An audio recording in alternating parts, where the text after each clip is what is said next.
Et voilà.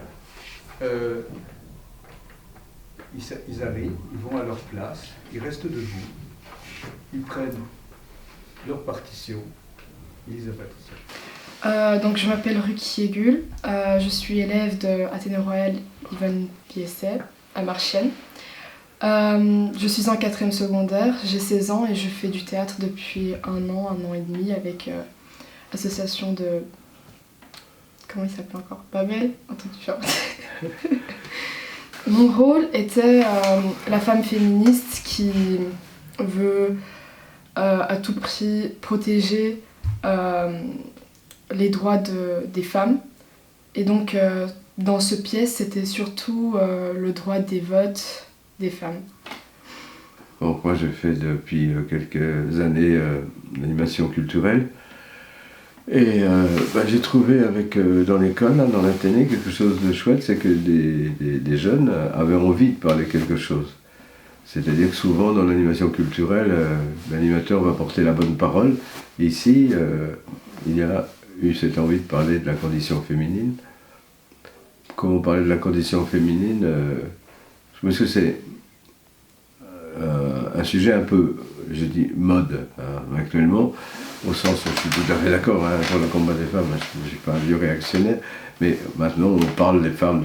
Mais c'est démontré aussi à des jeunes que c'est un combat qui dure depuis très longtemps et que ça a commencé il y a bien avant même le XXe siècle en fait.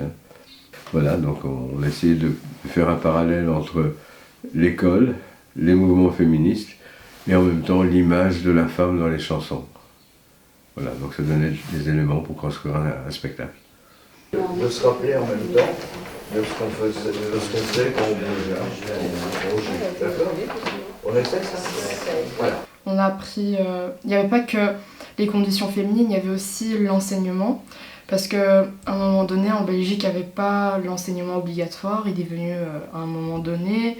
Puis après, qu'est-ce qui s'est passé, les réactions des personnes face à ça. Et puis, c'était une très bonne expérience tous ensemble, parce qu'au final, ça nous a appris à travailler tous ensemble, et c'était très très chouette. C'est aussi un spectacle qui mêlait donc des jeunes et des adultes, et même des personnes âgées, quoi. On avait fait un spectacle l'an dernier où la plus jeune avait une douzaine d'années, puis la plus vieille 87 ans. Quoi. Tout le monde travaille ensemble. Responsabilité partagée. Voilà. C'est le titre de leur association, ça. Ouais. La joie partagée. Tu vois, ça doit être notre association. Il y a 2 écoles qui participent, l'IMP et l'école l'Athénée Yvonne Piesset. Et elles sont formidables. Donc finalement, c'est les jeunes qui ont écrit le texte? C'est les jeunes qui ont écrit, c'est les jeunes qui ont voulu parler de ça. Et puis c'est très gai, très valorisant de jouer avec des jeunes. Parce qu'on apprend beaucoup en jouant avec des jeunes. Ils nous motivent. Et puis je trouve que les jeunes avec qui on travaille ont des valeurs morales formidables.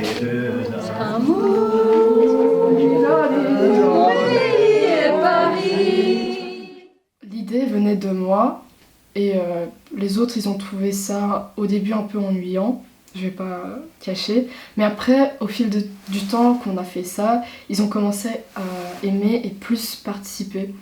Donc, vous asseoir au bord de la scène. D'accord. Et vous allez avoir toute cette scène-là, d'accord? Ouais, devant. okay. Et à la fin, comptez sur nous. Oh, vous levez. Ça va être paniquant. Vous levez.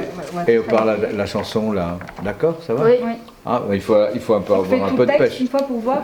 Oui, on le voit celui-là. C'est pas tout à fait de la mise en scène, c'est-à-dire que c'est ici plutôt un travail sur l'expression des gens, donc c'est limité, quoi. On n'est pas la comédie française, il ne faut pas chercher ça, mais si tu as un groupe de personnes qui se met à réfléchir sur un problème important, c'est bien. Et le théâtre est simplement un moyen de faire passer à l'extérieur la réflexion du groupe, en fait, voilà. Comme ils sont 30, tu es forcé de faire des scènes très courtes. Sinon, si avec ta 30 comédiens et si chacun joue 10 minutes, ça fait 300 minutes, ça fait quand même une pièce de 5 heures. Donc il faut tenir la réalité. Donc c'est c'est pas des grandes tirades, c'est plutôt des travail sur le cœur, quoi, le cœur, et en laissant une grande place à la musique aussi. Alors que je suis sûr de moi, je te donne tout ce que j'ai, alors essaie de voir en moi que je t'aime. Mais je t'aime. Si de base on a choisi de faire le théâtre, c'est oui, s'exprimer aussi, mais aussi de décrocher un peu nos peurs, de laisser nos peurs d'un côté, parce que aller sur la scène n'est pas quand même facile, il faut avoir une certaine confiance en soi, le courage pour aider. Voilà, le courage. Certains ils sont lâchés, comme d'autres ils se sont accrochés jusqu'au bout, et avant la scène même ils étaient là toutes stressées, mais une fois sur les planches, on démarre. Voilà, on démarre. Enfin, on n'a pas le droit de dire ah stop, je stresse, je ne peux pas continuer. Enfin, c'est quelque chose qu'il faut essayer à mon avis. Vers 3h15, il y a le couturier qui va passer. De qui? Le couturier. Daniel. Il va passer. Et on va faire des premiers essais de robe. Hein, les premiers habits, on va regarder ce que ça donne. Et on va, comme ça, on va pouvoir terminer toute la couture pour la suite. On aura, vous aurez certainement un jeudi en plus où on travaillera avec notre école et Olivier pour la musique. Ça va? Aujourd'hui, j'aimerais bien qu'on fasse tout et qu'on fixe définitivement les personnages, parce que quand il y en a en plus et il y en a en moins, c'est dans 2 mois et demi qu'on joue, c'est-à-dire que ça va aller assez vite. Drague un peu. All'italienne. Le docteur. Le docteur Gabriele Copi, sociologue de l'Université de Rome. Quelques éminentes personnalités, historiens, professeurs d'université, membres de nombreuses associations d'érudits dans le monde entier, pour nous aider à comprendre, pour nous aider à ouvrir les yeux, pour nous rendre tous un peu plus curieux. Je fais partie de la génération qui a fait du théâtre pour des raisons essentiellement politiques. C'est-à-dire que je pense que toute forme artistique doit être ouverte à tous, pas simplement à la bourgeoisie qui va au théâtre, qui va à l'opéra. Je pense que c'est pour tout le monde. Hein, le principe, c'est que tout le monde paye des impôts, même ceux qui ne payent pas des impôts directs, mais ils payent la TVA. Et la culture est subventionnée par tout le monde, donc ça appartient à tout le monde. Et essayer de voir comment les gens peuvent voir et faire. Les élèves, ils ont tendance à ne pas aimer l'école aujourd'hui. Ça, on ne le cache pas. Toujours. Et donc, ils trouvent ça ennuyant de s'asseoir et d'écouter le professeur 2 heures qui raconte son cours. Je suis moi-même élève, je suis studieuse, je travaille, mais moi-même, des fois, je trouve ça ennuyeuse. Mais quand je suis assise devant une pièce de théâtre, il y a des mouvements, il y a des gestes, il y a des paroles, c'est drôle. Il y en a, ça nous apprend des choses. Et donc, je trouve, quand c'est plus chouette, ça rentre plus facile dans notre tête que quand c'est plus ennuyant.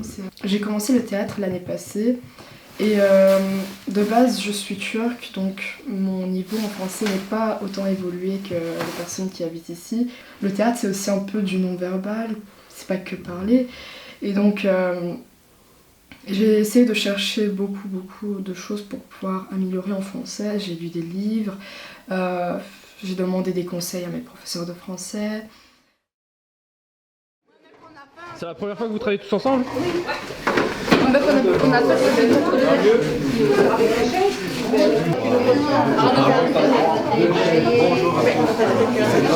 Donc ouais, tout le monde était déjà là, tout le monde nous attendait. Les premières notes de musique, debout, vous avancez. Vas-y. On est bon? Ouais.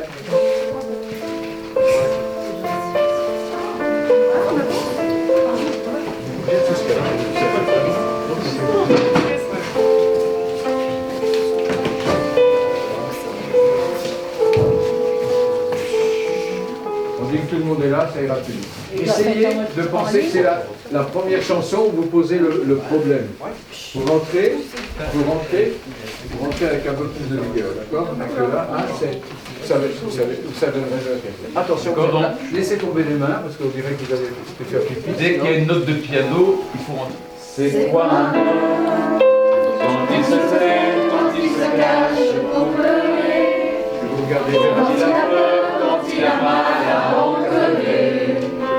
C'est quoi un homme quand il est né, il ne ment pas. C'est quoi un homme? C'est quoi une femme? Quand on nous blesse, on nous accable, on se plaint pas. Quand on nous laisse, que tout le monde part, on reste là. Avec les restes, on reconstruit, on est comme ça.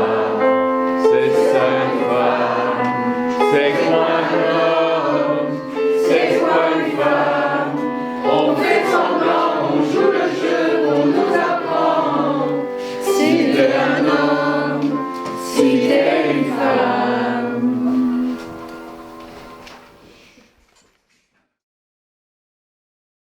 Comment est-ce qu'on se sent quand on joue avec des adolescents? Comment vous qualifieriez votre relation de comédien? Jouer avec les jeunes aussi, c'est essayer de se dépasser. Donner des conseils et en recevoir, parce qu'eux aussi ont quelquefois des conseils qui sont utiles autant pour moi que moi pour eux. On leur apprend de se tenir en scène, on leur apprend à discuter, à porter la voix, mais on leur apprend aussi l'histoire. Et eux nous apportent leur connaissance et leur spontanéité. Tu sais, moi je pense qu'il y a quelque chose à faire. Quand tu fais du théâtre, on reçoit de l'argent, hein, pas beaucoup ici, hein, il y a, comme on dit à Marchienne, à Bruxelles il y a le théâtre de la monnaie et à Marchienne il y a le théâtre sans monnaie. Mais, non, mais donc, c'est l'idée de faire passer sous une forme acceptable pour des autorités qui te subventionnent des vérités, pour même aller contrairement, vraiment réagir à une politique ou à des choix. Et l'exploit, c'est de se faire subventionner, trouver une forme pour faire entendre aux responsables ce qu'on a envie de dire.